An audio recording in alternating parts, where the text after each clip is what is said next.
കേരളം ഇന്ന് വേദനയോടെ നെഞ്ചിലേറ്റിയിരിക്കുന്ന ഒരു കാര്യം, നമ്മുടെ എല്ലാം വലിയൊരു വേദന. ആദരണീയനായ പ്രതിപക്ഷ നേതാവും ആദരണീയനായ ചീഫ് വിപ്പും മറ്റ് MLA-മാർ, ഭരണ പ്രതിപക്ഷ മേഖലയിലെ MLA-മാരും ഇപ്പോൾ നമ്മോടൊപ്പം ഉള്ള നിലയിൽ പറയാൻ ഞാൻ ആഗ്രഹിക്കുകയാണ്.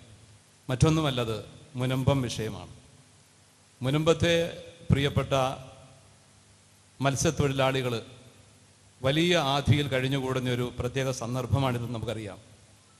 അവരുടെ ആ വേദനയ്ക്ക് നിർബന്ധമായിട്ടും അടിയന്തരമായ ഒരു ഉത്തരമുണ്ടാവണമെന്നുള്ളത് നമ്മുടെ എല്ലാം ആഗ്രഹമാണ്.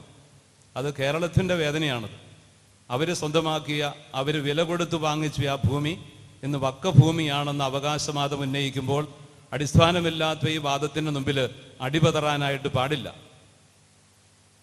പ്രതിപക്ഷ ഭരണകക്ഷി ഭേദമന്യേ ഒറ്റ നിലപാടോടുകൂടി ഈ കാര്യത്തിൽ മുനമ്പം ജനതയ്ക്ക് ആവശ്യമായ നീതി നടപ്പാക്കാൻ സാധിക്കണമെന്ന് ഞങ്ങൾ ഒരുമിച്ച് ഈ സമ്മേളനം വളരെ ആത്മാർത്ഥമായിട്ട് അഭ്യർത്ഥിക്കുകയാണ്.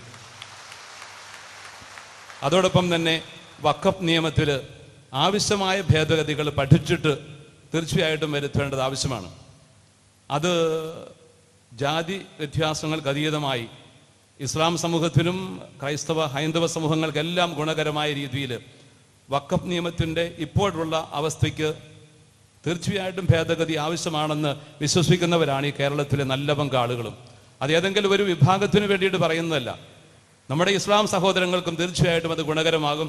ആവശ്യമായ ഭേദഗതി വരുത്തിക്കൊണ്ട് തീർച്ചയായിട്ടും ഈ മതേതര ജനാധിപത്യ രാജ്യത്തിന് നിരക്കുന്ന വിധം അതിനെ റീഫോർമുലേറ്റ് ചെയ്യാനായിട്ട് കൂടി ഈ നിയമസഭയിൽ നിയമമുണ്ടാവണം, അല്ലെങ്കിൽ അതിന് നിലപാട് സ്വീകരിക്കണം. തീർച്ചയായിട്ടും കേന്ദ്ര സർക്കാരുമായി ഇടപെട്ട് ആ കാര്യത്തിൽ ആവശ്യമായ ഒരു നിലപാട് സ്വീകരിക്കണമെന്ന് കൂടി ഞങ്ങൾ ആത്മാർത്ഥമായിട്ട് അഭ്യർത്ഥിക്കുന്നു.